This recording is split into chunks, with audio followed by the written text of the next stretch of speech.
욥기서 23장 10절에서 14절까지 말씀, 제가 가진 성경 구약성경 784쪽의 말씀입니다. 욥기서 23장 10절에서 14절까지 말씀 제가 봉독해 올립니다.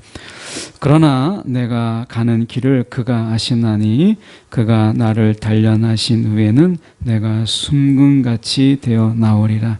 내 발이 그의 걸음을 바로 따랐으며 내가 그의 길을 지켜 치우치지 아니하였고 내가 그의 입술의 명령을 어기지 아니하고 정한 음식보다 그의 입의 말씀을 귀히 여겼도다. 그는 뜻이 일정하시니 누가 능히 돌이키랴. 그의 마음에 하고자 하시는 것이면 그것을 행하시나니 그런즉 내게 작정하신 것을 이루실 것이라. 이런 일이 그에게 많이 있느니라. 아멘. 오늘 이 말씀 가지고 친히 같이 가는 길을 내신 주님이라는 제목으로 함께 말씀을 나누길 원합니다.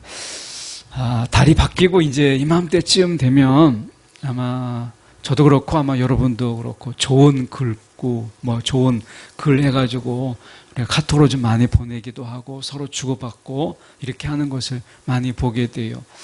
저도 이렇게 좋은 글 오기도 하고 또 그 좋은 글을 이렇게 찾아보기도 하는데 제가 최근에 좋은 글 그 속에서 한번 찾아본 것이 출처는 제가 쓴 게 아니고 같이 가는 길에 당신이 있어 감사합니다라고 하는 블로그에 출처를 두고 있어요. 전체는 아니고 우리가 한 일부분만 잠깐 소개하면 이미 들으신 분도 있을 것 같아요. 손 잡아준다고 넘어지지 않는 건 아니지만 손 내미는 당신이 고맙습니다. 응원한다고 삶이 힘들지 않은 건 아니지만 힘내라는 당신이 고맙습니다. 이렇게 시작하는 글이에요. 정말 그렇지 않아요? 우리가 손잡아 준다고 우리가 넘어지는 건 아니지만 그래도 이렇게 말없이 막 정죄하고 비난하고 이렇게 하는 세상에서 우리가 아무런 말 없이 우리가 손을 내밀어주는 자가 있다라는 건 너무 감사한 거예요. 또 때로는 우리가 힘내라고 응원해주는 그렇다고 우리가 힘을 얻는 건 아닐 수도 있지만 그렇지만 힘내라고 말해주는 사람이 있다는 게 참 감사한 거잖아요. 우리가 세상을 가만히 보면 1년 동안 여러분에게 어떤 기적이 어떤 이적이 있었어요. 우리가 늘 엄청난 큰 기적 큰 이적 이런 게 아니더라도 우리가 하나님을 가만히 우리가 1년 동안 이렇게 돌아보면 하나님께서 행여나 우리가 넘어질까 쓰러질까 하나님께서 다 미리 준비해 놓으신 걸 보게 돼요. 목사님 오늘 이제 반주 집사님이 이제 팔목을 다쳐서 전사님 같이 나오셨는데 아기가 있잖아요. 근데 아이를 아마 길러보신 분들은 다 아실 거예요. 아기를 길러보면 아이가 이제 기기 시작하고 뭔가 이렇게 다니기 시작하면 엄마는 이제 바쁘기 시작해요. 무조건 다 입에다 넣으니까 게으른 엄마도 부지런해지게 돼요. 막 청소하죠. 그리고 애기 앞에 뭐가 없도록 다 치우잖아요. 행여나 넘어질까 봐 거기에 다 뭔가를 모서리 같은 데는 다 붙여놔요.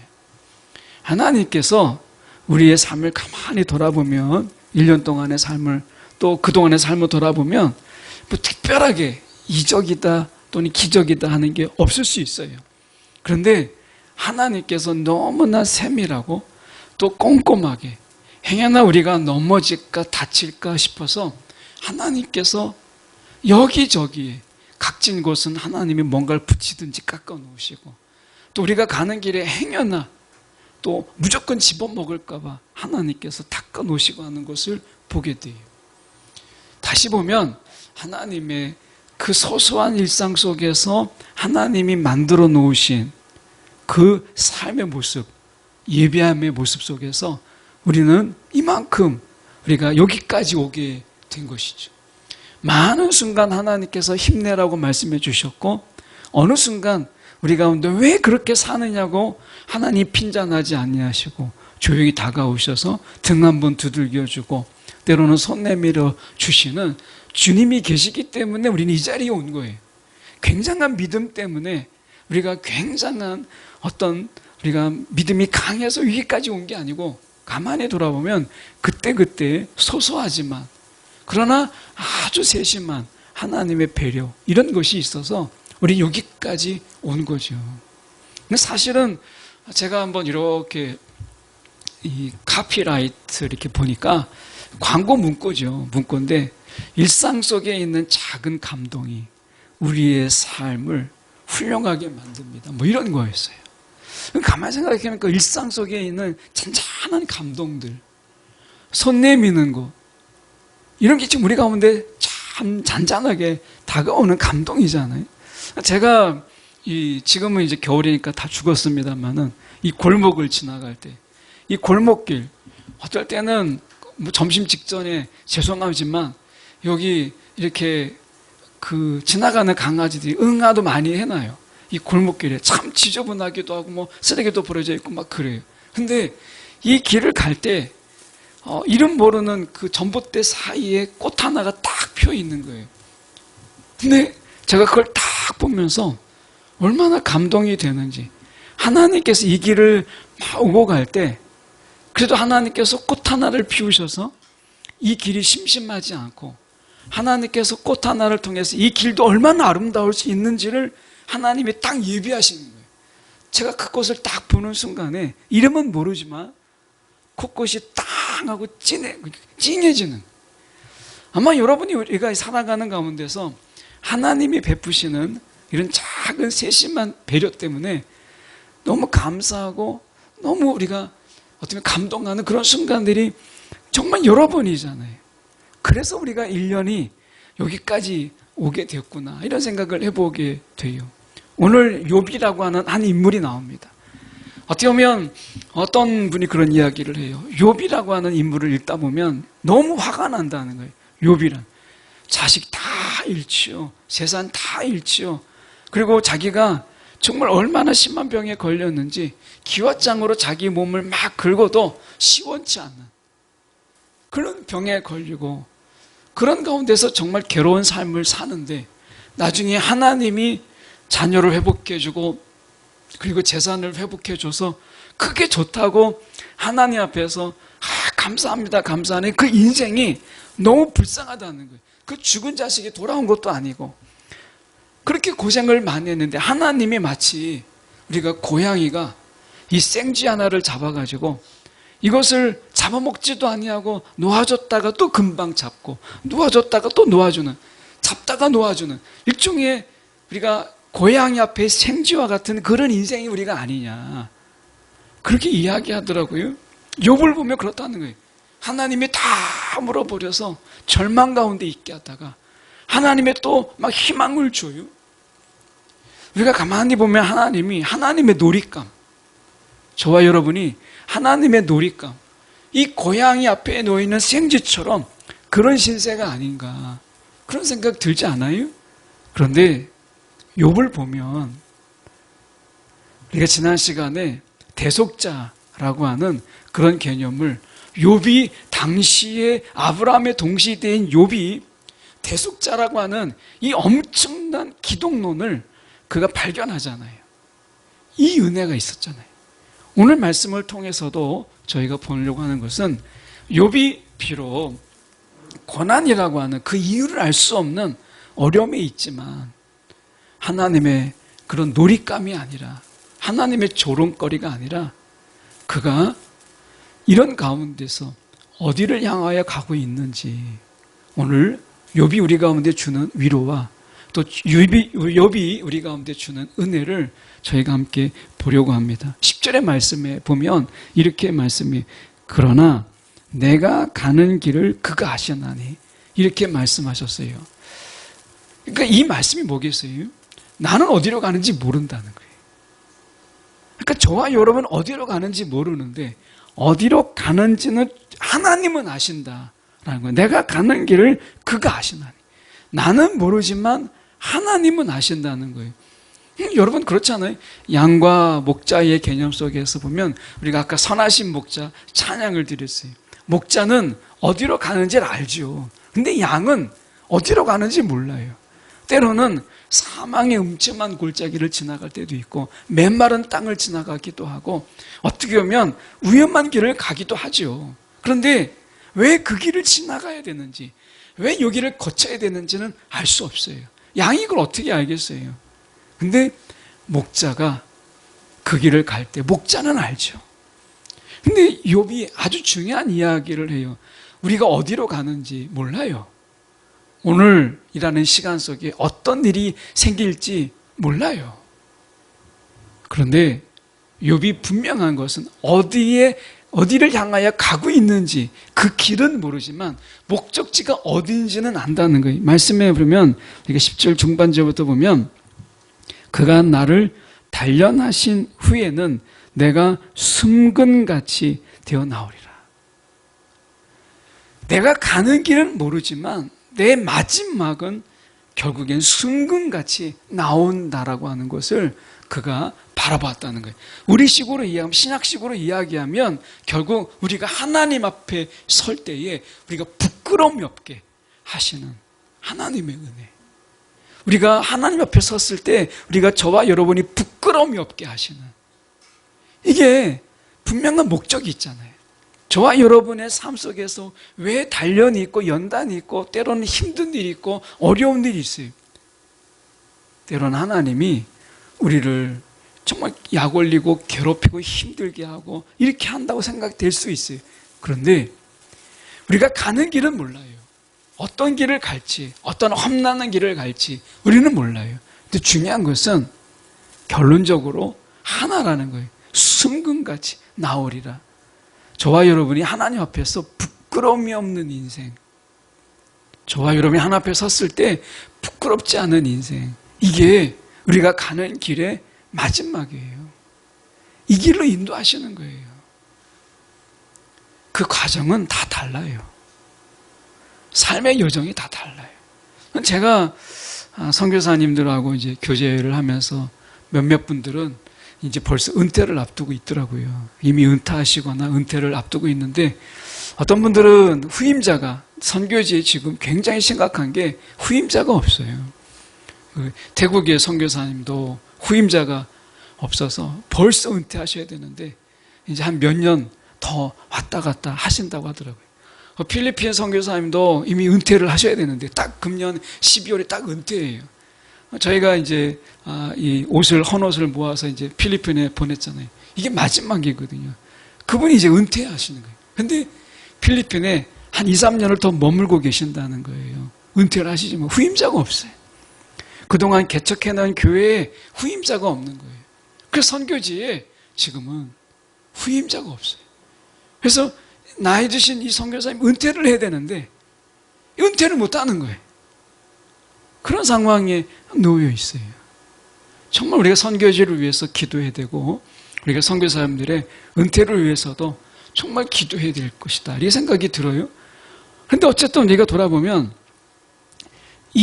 그분들이 이야기하는 게 우리가 나중에 하나님 앞에 섰을 때 정말 부끄러움이 없는 그 선교사님들의 그 각각의 사역지에 보면 어떤 분들은 너무 어려운 선교지 속에서 고생을 정말 많이 하신 그런 선교사님도 계시고 그것보다는 덜 하시는 분도 있어요. 그런데 중요한 것은 그 선교지에서 목적은 같잖아요. 하나님 말씀을 전하고 복음을 전하는 우리의 삶이 그래요. 다 각각의 삶의 그 길이 다르지만 분명한 목적이 있어요. 하나님 앞에서 우리가 부끄러움이 없는 삶. 이게 저와 여러분에게 있어서 하나님 이끄시고자 하는 분명한 목적이에요. 가는 길은 다 달라요. 그래서 여러분, 우리가 가는 길이 다르지만 우리가 하나님의 부끄러움이 없는 삶으로 우리를 인도되고 있다라고 하는 이 분명한 하나님의 뜻을 우리가 이해할 필요가 있어요. 욥이 그런 거예요. 왜 고난이 있는지 몰라요. 왜 이 어려움이 있는지 몰라요.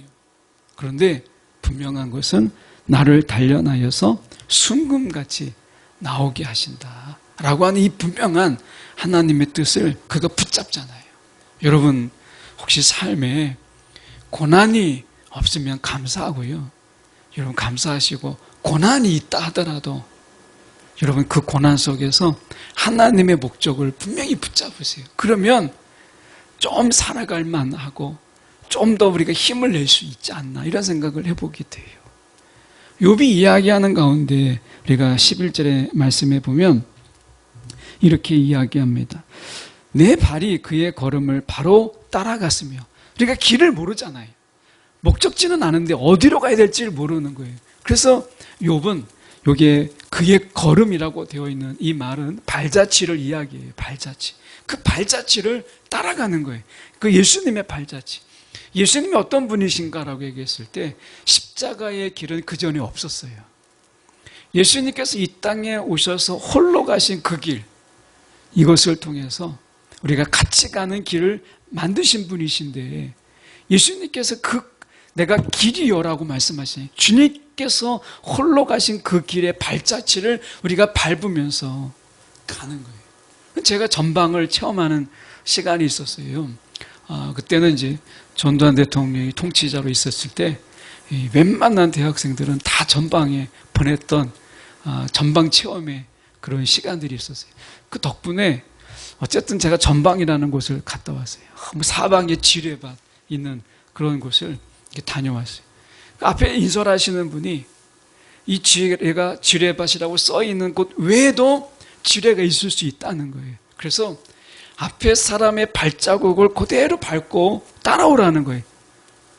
근데 그렇게 말을 안 들었던 이 대학생들이 지뢰밭 앞에서는요, 얼마나 순한 양인지, 이게 발목 지뢰거든요. 그러니까 한번 지뢰를 딱 밟으면 평생 발목이 잘린 채로 살아가는 거예요. 그러니까 군장을 맺죠, 총을 맺죠. 그 무게가 있잖아요. 그러니까 막 뒤에서 막 떠들고 했던 친구들이 이 지뢰밭을 딱 지나갈 때는 너무나 조용한 거예요. 막 순한 양.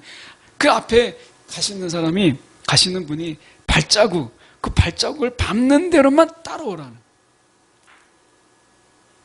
누구 하나 막 그 강제로 하지도 않았는데 그 발자국을 밟고 막 그 지뢰밭을 막 나오는 거예요.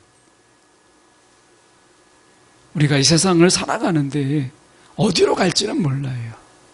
그런데 하나님이 하나님의 발자취를 남겨두고 그 발자취를 밟고 따라오도록 우리를 인도하셨다는 거예요. 어쩌면 우리가 어려운 이 시대를 우리가 살아가는 때에 우리의 발자국을 남기는 거죠. 믿음의 발자국을 남기면 우리의 다음 세대들이 더 어렵고 힘들지 모르겠지만 우리의 발자국을 밟고 따라오는 거예요. 여러분의 신앙의 발자국을 지금 분명하게 남기고 계세요? 우리의 헛된 발자국. 우리가 11절 하반절에 보면 내가 그의 길을 지켜 치우치지 아니하였고, 내 갈 길이 지금 막 좌로 치우쳤다가 우로 치우쳤다가 내가 지금 길을 헤매는 거예요.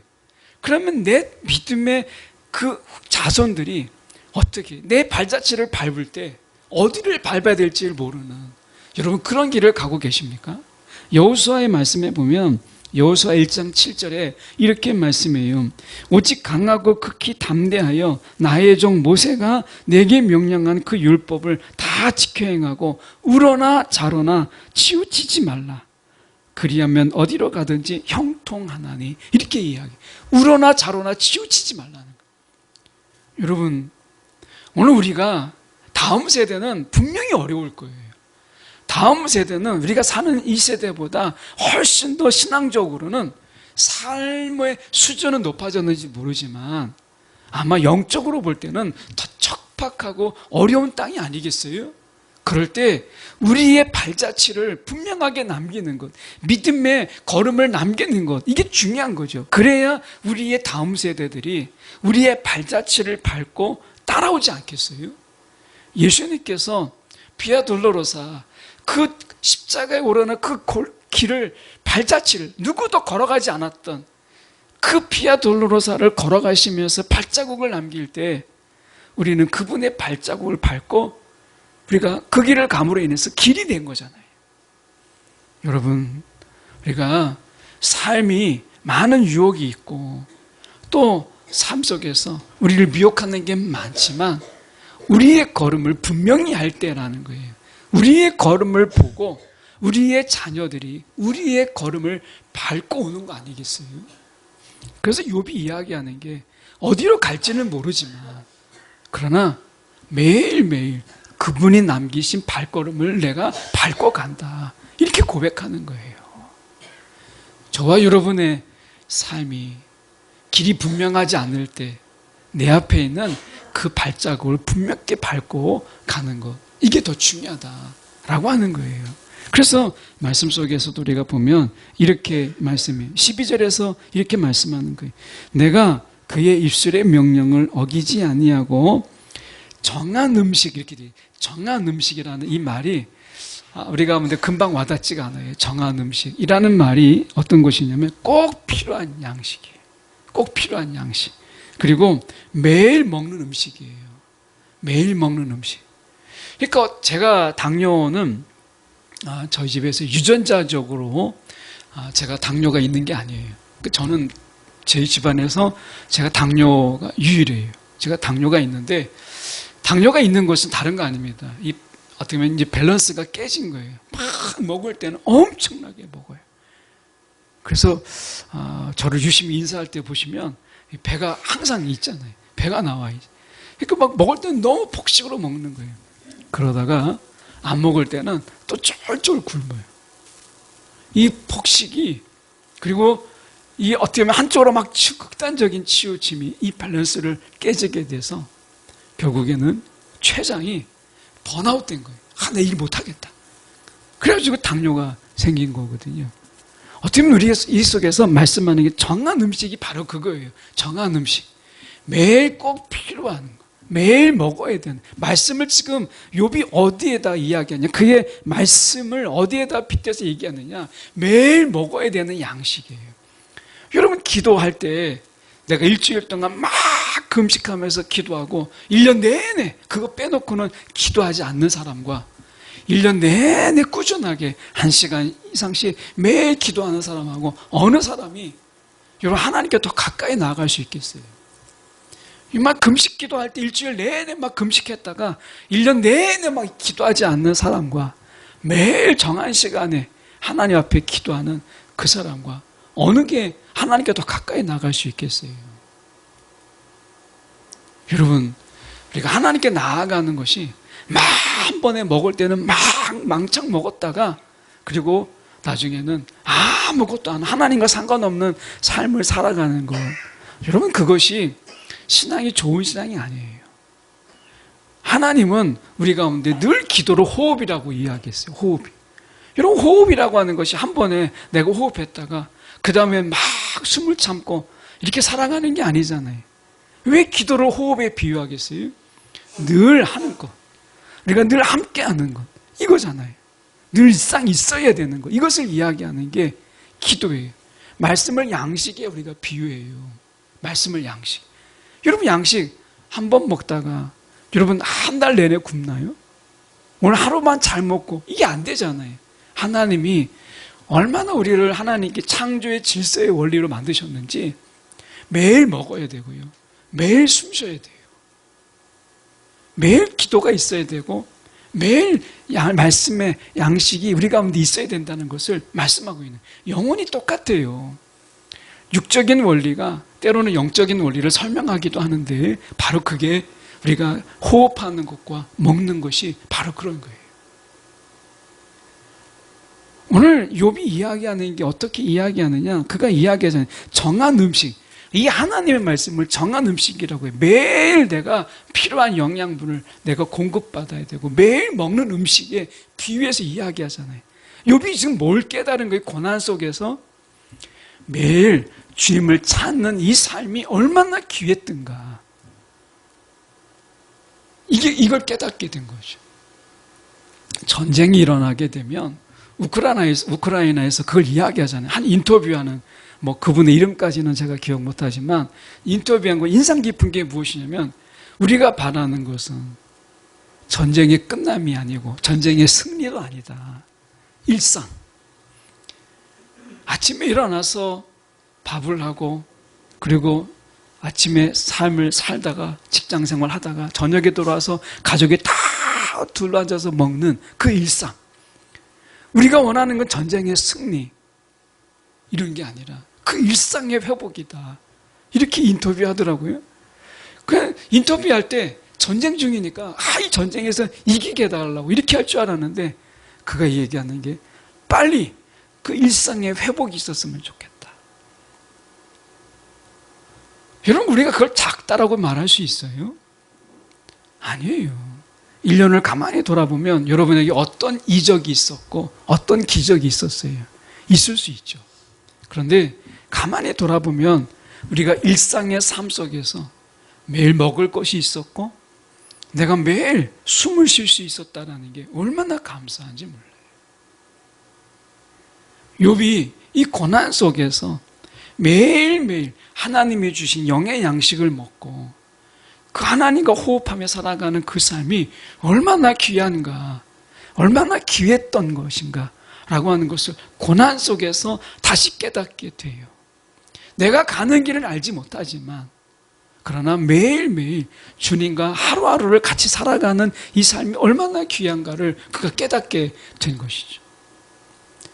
십자가의 길이라고 하는 것이 우리가 다르게 표현하면 같이 가는 길이에요. 예수님께서 임마누엘로 우리 가운데 오셨어요. 적어도 저와 여러분은 적어도 예수 안에서 이제 혼자가 될 수 없는 운명이 됐어요. 이제 내가 아무리 세상 속에서 버림받고 내가 있어도 내가 혼자인 것 같은 그 순간에도 나는 혼자가 될 수 없어요. 예수님이 함께 하시기 때문에. 욥은 친구들에게 버림을 받았어요. 친구들이 계속해서 비아냥거려요. 그 아내마저도 뭐라고 이야기해요? 그 아내마저도 이야기할 때 하나님을 저주하고 혀 깨물고 죽어라 이렇게 이야기하잖아요. 돈 있을 때 친구지 우리가 모든 걸 잃어버린 그에게 누가 있겠어요? 아무도 없어요. 그런데 욥이 발견한 게 뭐예요? 이 고난 속에서 발견한 것, 그래도 하나님은 계신다 이거였잖아요.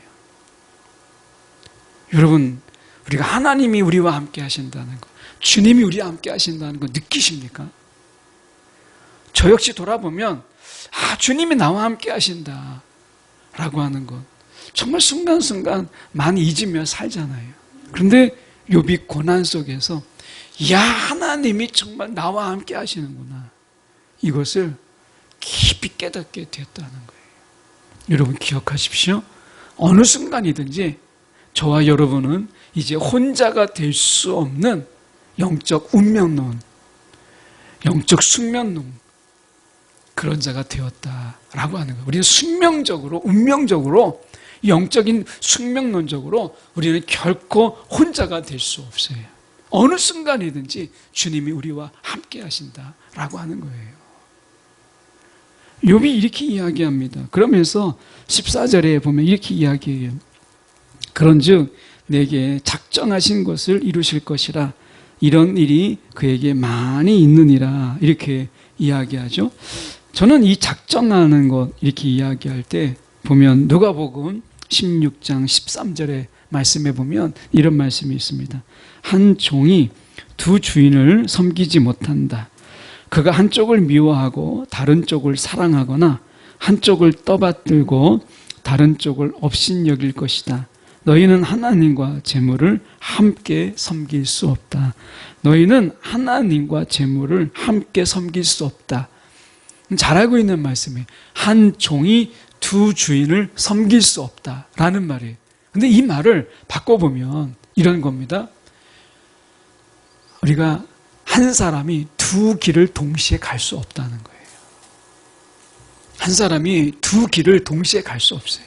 오직 한 길만을 갈 수 있어요. 한 길을 가면 다른 한 길을 우리가 포기하게 되는 거예요. 한 사람이 두 길을 동시에 갈 수 없어요. 우리가 하나님과 재물을 동시에 섬길 수 없다라고 이야기하죠. 그런데 우리가 보면 우리가 하나님께서 돈과 견주어서 자신을 이야기하는 경우 참 많이 나와요.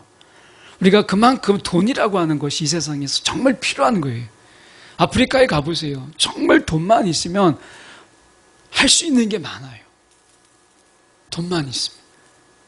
그 아프리카 아이들, 우리가 하루에 우리가 뽀쇼라고 하는 이 옥수수 가루가 공급되지 않아요. 유엔에서 더 이상 이제 공급되지 않아서 거기에 있는 난민촌에 있는 사람들이 하루를 이제 옥수수 가루 크게 푸짐하게 먹는 것도 아니거든요.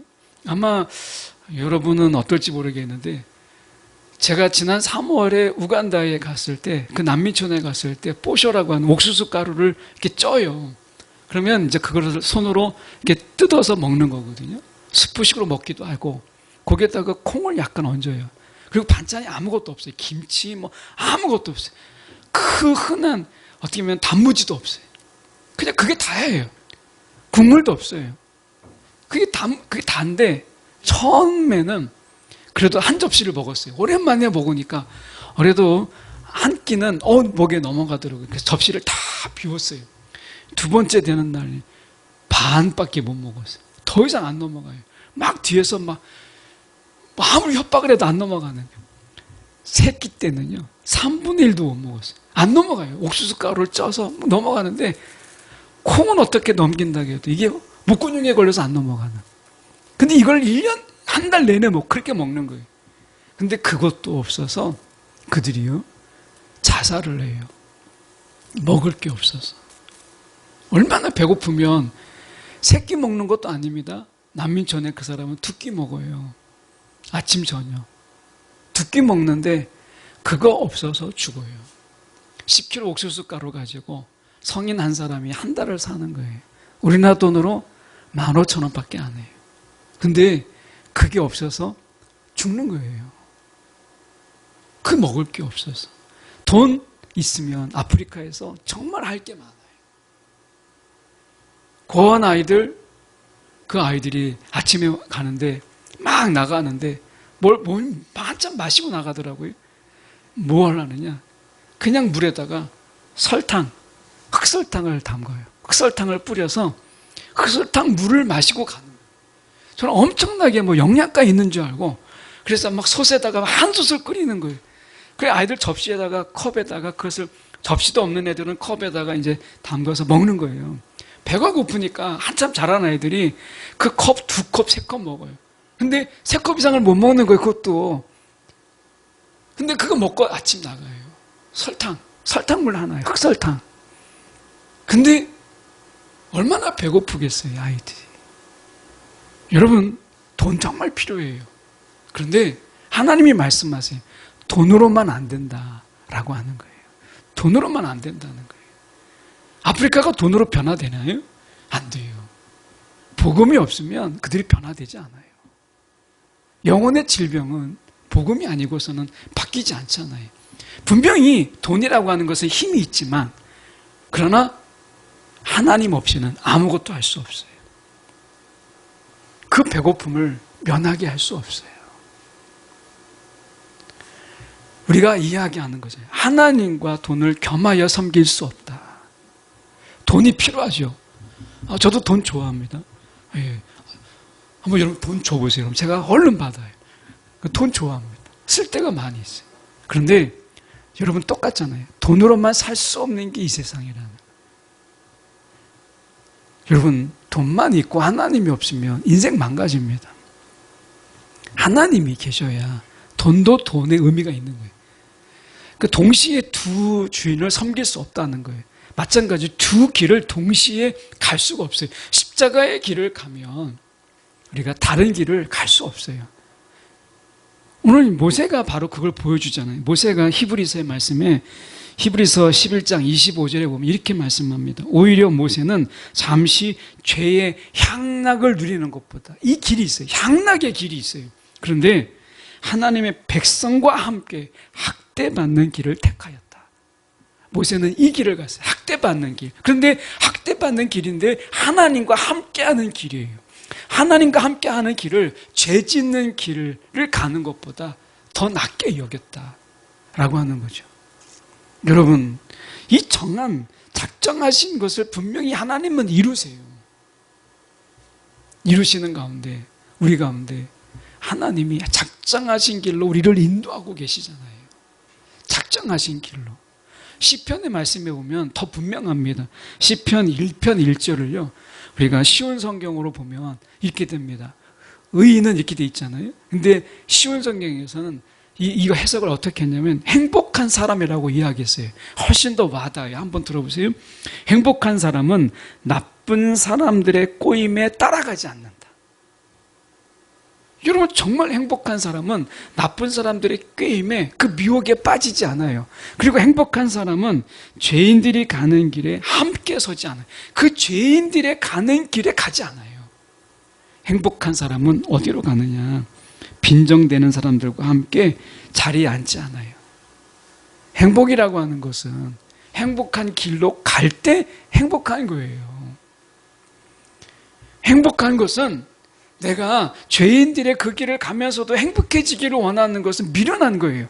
내가 행복해지기를 원하면서 우리가 죄인들이 가는 그 길을 내가 가면서 행복해지기를 원하는 그런 행복은요, 세상에 없어요. 절대 없어요. 행복한 자는 행복한 길을 가야 행복한 거예요. 근데 여러분, 길이라는 게 그렇잖아요. 우리가 한참 이제 가을 됐을 때 어떠세요? 아무리 막 낙엽지고 막 이쁜 데를 가도 혼자 가는 건 재미없어요. 예, 정말 사랑하는 사람, 내가 마음에 맞는 사람과 같이 갈 때 그 경치가 이쁜 거고 그 풍경이 아름다운 거죠. 우리가 가는 길이 혼자 간다면 그 아름다움이 무슨 소용이 있고 그 멋진 그 풍경이 무슨 의미가 있겠어요? 뭐 멋지다고 이야기를 하겠어요? 뭐 이야기할 사람 누가 있겠어요?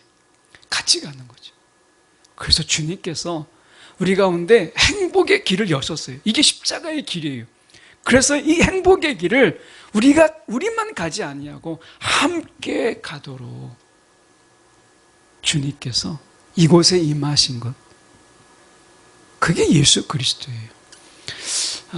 이경숙 권사님의 그 둘째 아들 청년 중에 희상이라고, 얼굴 보면 아실 텐데 모르시는 분도 있죠. 희상이가 지난번에 이 산티아고를 가는 길이 여러 갈래가 있잖아요. 산티아고, 스페인의 그 산티아고를 가는 길에 그 한 사람들이 많이 가지 않는 그 길을 다녀왔어요. 하루에 완전하게 이제 자기 배낭을 메고 26km를 매일 걸어야 돼요. 26km를 걸어야 중간에 노숙하지 않아요. 오늘 20km만 가자면 어김없이 길바닥에서 자야 돼요. 이 숙소와 숙소 사이가 26km가 떨어져 있는 거예요. 그러니까 26km를 부지런히 가야 되는 거예요. 이거 쉽진 않죠? 거기를 가는 중에 사람들을 만나기도 하고 사람들과 인사를 나누기도 하고 여러 사람들을 만나는 거예요. 그러면 보면서 갔다 오면서 뭘 느꼈냐 이렇게 이제 청년들하고 이야기하는 기동량으로 제가 들은 거예요. 그래서 그걸 들어보니까 매일 걸어가야 된다라고 하는 분량이 있다라는 거. 그리고 이 걸어가다 보면 반드시 내가 머물 집이 반드시 있다라는 이거. 거기에 사람들이 같이 저녁에 어울린다는 거예요. 거기에서. 우리가 세상을 걸어가는데 여러분, 행복자는요, 행복한 길을 걸어야 행복한 거예요. 여러분, 이걸 기억하셔야 돼요. 행복자는 행복한 길을 가야지, 행복자가 죄인들의 길을 가면서 행복해야 되겠다 이렇게 하면 절대 행복할 수가 없어요. 오늘 행복자의 길을 주님께서 여셨어요. 그게 십자가의 길이에요. 그리고 그 길은 때로는 매일 26km를 걸어가야 되는 것처럼 우리가 걸어가야 될 그 거리가 만만치 않아요. 그런데 저녁에 쉼이 있어요. 나눔이 있고 교제가 있어요. 사람들 사이에 이야기가 있어요. 이게 교회예요. 한 주간의 삶 속에 순례의 삶을 우리가 살잖아요. 어쨌든 우리가 월요일부터 금요일까지, 토요일까지의 삶을 살잖아요. 그러다가 주님 안에서 마치 숙소가 있는 것처럼 우리가 공동체 속에서 한 주간의 삶을 좀 내려놓고 우리가 할 수 있는 이런 시간들을 하나님이 허락하시잖아요. 26km마다 있는 한 숙소에 있는 것처럼 하나님 일주일의 삶 속에서 우리가 삶을 내려놓고 우리의 무거움을 내려놓고 쉴 수 있는, 그러면서 우리가 다독거리는 거죠. 처음으로 돌아가서 우리에게 필요한 것은 때로는 여러분, 우리가 교회 지체 안에서 손 잡아주세요. 예, 이제 코로나 이제 지나갔잖아요. 그러니까 여러분 손도 좀 잡아주시고, 뭐 했냐, 뭐 이런 거 안 물어보고, 왜 너 인생을 그따위로 사냐, 이런 거 하지 말고 그냥 손 잡아주는 거예요. 막 걸어오는 동안에 얼마나 다 26km를 걸었는데 얼마나 힘들었겠어요. 느린 사람도 있고 빠른 사람도 있겠죠. 빨리 온 사람도 있고 느린 사람도 있지만 어쨌든 26km를 걸어오는 거예요. 그런데 뭐 왜 걸음이 이렇게 늦냐, 이게 아니라 먼저 온 사람은 늦게 온 사람을 환영해주고, 잘했다, 뭐 포기하지 않고 와서 너무 잘했다 할 수 있는 거고요. 우리가 손잡아주는 거 별거 아니지만 이게 필요하고요. 때로는 그냥 힘내라고, 뭐 그따위로 살면 안 된다 이런 얘기하지 말고 우리가 그냥 힘내라고. 여러분, 여기는 위로받고 그냥 또 격려받고 그냥 손 잡아주고 때로는 등 두들겨주는 곳이 바로 이곳이 아니겠어요? 우리가 그렇게 여기까지 온 거잖아요. 순례의 길이 쉽지 않지만 여러분 기억하십시오. 이건 행복의 길이에요. 이 길을 가는 동안에 같은 데를 가잖아요. 과정은 달라도 월요일부터 토요일까지 사는 사람은 다 삶이 달라요. 어떤 분들은 정말 1분 1초가 허투루 쓸 수 없는 그런 어떤 굉장히 긴박감 속에서 사시는 분도 있어요. 어떤 분들은 조금 여유 있게 사는 분도 있어요. 근데 중요한 것은 일주일의 삶 속에서 우리가 살다가 다 삶의 지침 속에서 우리가 살다가 만나는 거예요. 그럴 때 우리 가운데 필요한 것. 저는 제가 하나님을 경험한 것 중에 지금도 잊지 않는 것이, 제가 정말 힘들고 어려울 때 기도를 하는데 하나님이 정말 말씀해 주세요. 막 제가 그렇게 기도하는데 하나님이 아무런 말씀이 없고 그냥 등 한번 두들겨주는 그 두들김의 느낌, 하나님의 탁 등에서 안아주고 그리고 등을 두들겨주는 그 느낌이 너무 생생하게 다가오는, 제가 정말 너무 놀라서 뒤를 돌아봤는데 제가 맨 끝에 앉아 있었거든요. 기도 순간에 아무도 없죠, 당연히. 그리고 뒤가 벽인데, 그런데도 불구하고 저는 지금도 그걸 잊을 수가 없어요. 제가 정말 기도할 때 하나님이 어떤 말씀이 아니라 그냥 뒤에서 안아주시고 등을 다독거렸던 그 순간을 잊을 수가 없어요. 오늘 우리가 손잡아 준다고 넘어지지 않는 건 아니지만 손 내미는 당신이 고맙습니다. 응원한다고 삶이 힘들지 않는 건 아니지만 힘내라는 당신이 고맙습니다. 오늘 우리가 서로 이야기할 때 서로 잠깐의 시간이지만 우리가 교제하는 속에서도 우리가 조금 더 이렇게 손도 좀 잡아주고 또 힘도 내라고 이렇게 위로하는 그런 우리의 교제 또 교통이 있는 그런 삶 됐으면 좋겠고요. 여러분, 마지막으로 우리가 이 행복한 길로, 행복자의 길로 우리를 인도하시기 위해서 주님이 이 땅에 오셨다. 여러분, 우리가 행복자다라고 하는 이 사실을 기억하는 저와 여러분이 되기를 간절히 소망합니다.